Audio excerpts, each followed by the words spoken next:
बहुत समय पहले की बात है। जंगल की एक पहाड़ी पर बंदरों का राज था। अचानक वहां पर एक दिन एक शेर रहने आ जाता है। ये देखकर बंदरों को बिल्कुल भी अच्छा नहीं लगता है। शेर अपने सेक्रेटरी सियार के साथ गुफा में रहने लगा, लेकिन बंदरों को बिल्कुल पसंद नहीं था कि उनकी जमीन पर कोई और आकर रहे, क्योंकि वहां उस पहाड़ी पर सिर्फ बंदरों का ही कब्जा था। एक दिन सारे बंदर इकट्ठा होकर शेर के पास जाते हैं और कहते हैं कि शेर राज, आप यहाँ से चले जाइए। शेर कहता है, कहाँ चला जाऊँ? इस पर बंदर कहते हैं, जहाँ से आए थे वहीं वापस चले जाओ। सियार कहता है, सब जानते हैं कि शेर गुफाओं में रहते हैं और बंदर पेड़ पर। यदि हम गुफा में रह रहे हैं तो तुम्हें प्रॉब्लम क्या है? तुम लोग जाकर पेड़ पर रहो, हम यहाँ से नहीं जाएंगे। लेकिन बंदर कहते हैं, शेरराज, तुम्हारे यहाँ रहने से हमारे परिवार को दिक्कत हो रही है और आप यहाँ से चले जाइए। शेर कहता है, होश की दवा खाओ। तुम्हें पता है ना तुम किससे बात कर रहे हो? लेकिन मैं तुमसे वादा कर रहा हूँ कि जब तक तुम लोग मुझे परेशान नहीं करोगे, मैं किसी भी तरह की प्रॉब्लम क्रिएट नहीं करूँगा। बंदरों को शेर की ये बात बिल्कुल पसंद नहीं आती और वो निराश होकर वहाँ से चले आते हैं। फिर एक दिन सारे बंदर इकट्ठा होकर मीटिंग करते हैं और कहते हैं, इस शेर खान को मजा ना चखाया तो हमारा नाम भी बंदर नहीं।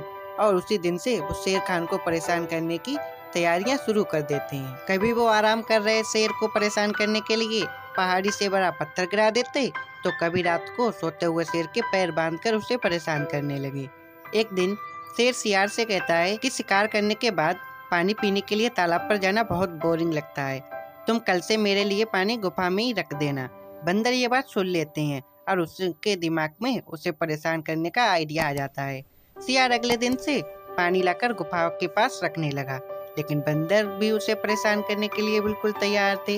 वो एक बड़ा सा बम्बू लेकर आते हैं, उसका एक सिरा बाउल में और दूसरा अपने मुंह में डालकर पानी को सक करने लगते हैं और उसका सारा पानी पहाड़ी से नीचे गिरा देते हैं। जब शेर पानी पीने के लिए आता है तब उसे बाउल में कुछ भी नहीं मिलता।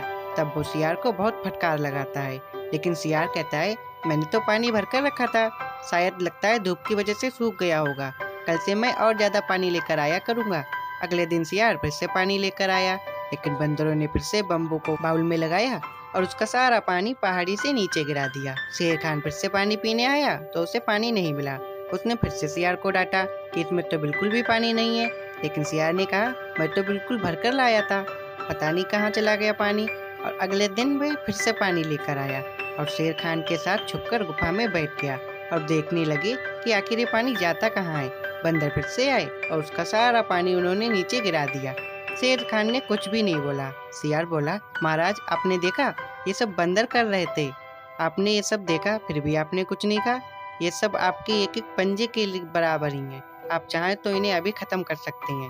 लेकिन शेर कहता है, रहने दो, कोई बात नहीं, देखते हैं आखिर कितने दिनों तक ये हमें परेशान करेंगे। बंदरों का वह कार्यक्रम जारी रहा। वो बार बार उसका पानी नीचे गिराते रहे। एक दिन बंदरों ने नोटिस किया कि शेर उन्हें पानी नीचे गिराते हुए देख रहा है, लेकिन फिर भी उसने कुछ नहीं कहा। उन्होंने कई बार ऐसा देखा कि शेर उन्हें ये सब करते हुए देख रहा है, लेकिन शेर ने कुछ भी बंदरों से नहीं कहा।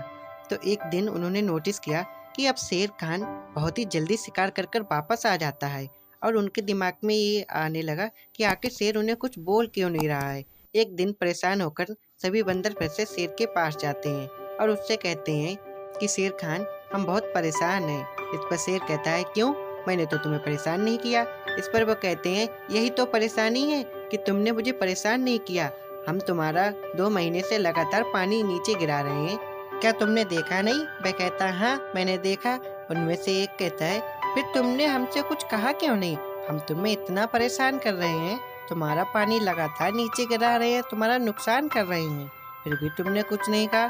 शेर कहता है, तुमने कोई मेरा नुकसान नहीं किया, बल्कि तुम्हारी वजह से तो मुझे फायदा हुआ है। वो सब एक सुर में कहते हैं, फायदा? हम कुछ समझे नहीं।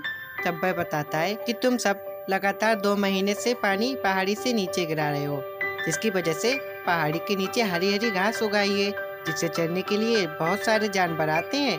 मैं जाकर उनका शिकार जल्दी से कर लेता हूँ और वापस आ जाता हूँ। मुझे तो तुम्हारी वजह से फायदा हुआ है। बंदर कहते हैं, अच्छा, हमें तो लग रहा था कि हम तुम्हारा पीने का पानी फेंक कर तुम्हारा नुकसान कर रहे हैं, लेकिन तुम्हें तो इसमें फायदा हो गया। शेर कहता है कि मैंने सिर्फ अपने नुकसान को नहीं देखा, बल्कि उस नुकसान से मेरा क्या फायदा हो रहा है मैंने इस पर ध्यान दिया। उस दिन के बाद बंदरों ने शेर को कभी परेशान नहीं किया और वे सभी खुशी खुशी उस पहाड़ी पर रहने लगे।